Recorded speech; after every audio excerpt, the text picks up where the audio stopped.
Gara-gara sakit hati dan tersinggung dituduh mencuri. Dua kakak beradik nekat membacok salah satu warga Embacang Mesuji Raya hingga meregang nyawa. Kedua pelaku ditangkap saat melarikan diri ke Lampung. Warga desa Embacang, Kecamatan Mesuji Raya, Kabupaten Oki digegerkan penemuan seorang mayat yang tergeletak bersimbah darah di perkebunan sawit sekitar 2 km dari permukiman Senin kemarin. Korban diketahui bernama Sarbini, 45 tahun, warga desa setempat dengan luka bacok di sekujur tubuh. Meski sempat dirawat di rumah sakit, namun nyawa korban tidak terselamatkan.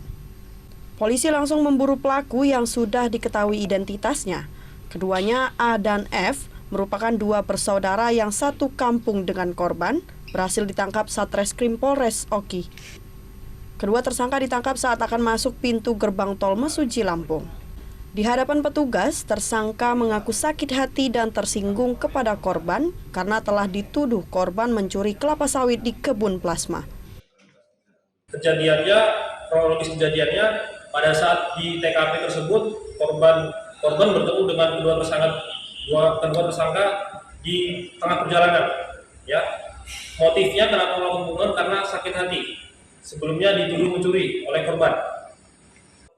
Kedua tersangka dijerat pasal 340 KUHP atau 338 dan 170 ayat 2 ketiga KUHP dengan ancaman hukuman mati atau seumur hidup atau 20 tahun penjara. Dari Ogan Komering Ilir, Fitriadi, iNews melaporkan.